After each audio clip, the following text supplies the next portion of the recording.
When I read this poem, it reminded me a lot about the pleasures in life that go unrecognized. The person in the poem is reminiscing about a time in his past where he was hanging out with friends on his back porch. It was a beautiful summer day. There's fireflies all around, and there are crickets chirping, and there's like the stars of the summer in the sky, and it's really nice. And unfortunately, as he states later in the poem, he doesn't recognize the beauty and serenity of this scene.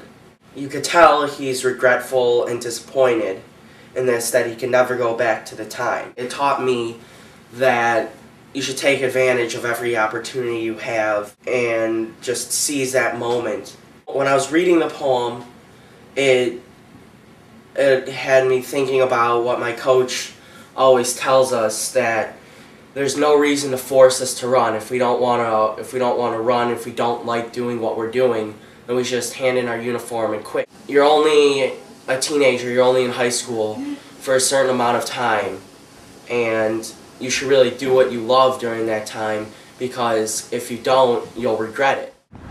Jet by Tony Hoagland. Sometimes I wish I were still out on the back porch, drinking jet fuel with the boys, getting louder and louder as the empty cans drop out of our paws like booster rockets falling back to Earth. And we soar up into the summer stars. Summer. And the big sky river rushes overhead, bearing asteroids and mist, blind fish, and old space suits with skeletons inside.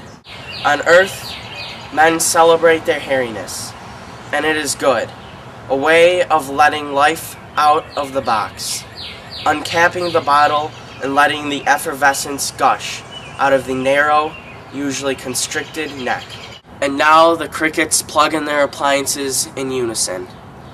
And then the fireflies flash dots and dashes in the grass, like punctuation for the labyrinthine, untrue tales of sex someone is telling in the dark, though no one really hears. We gaze into the night as if remembering the bright, unbroken planet we once came from, to which we will never be permitted to return. We are amazed how hurt we are. We would give anything for what we have. The poem's theme is carpe diem. It means seize the moment.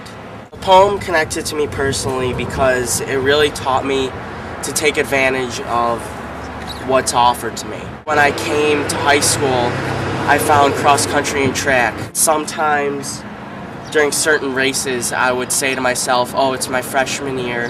You know, I got 3 years ahead of me. I'll just get this race over with.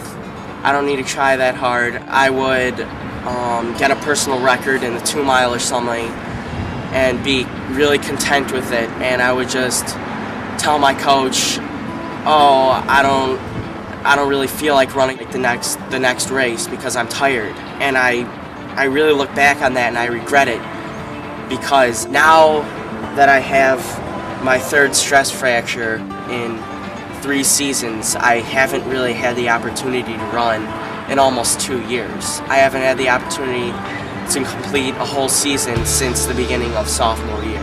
I've seen many doctors and I go to a physical therapist, and still it just seems that no matter what I do, each time I try to run, I get injured. And I just regret not taking the opportunity to try my best when I was healthy and I was able to run. In the poem, the kids were throwing their empty cans carelessly on the ground while the nature around them was beautiful and they didn't recognize it. I was just carelessly throwing away races, like I would have more time in front of me to do my best. I didn't take advantage of that opportunity to try my hardest and do every race I could. And a lot of my teammates have been asking me if I'm going to quit running or if I'm going to quit the team because they don't think it's worth it if I keep getting injured. But I tell them, why would I stop?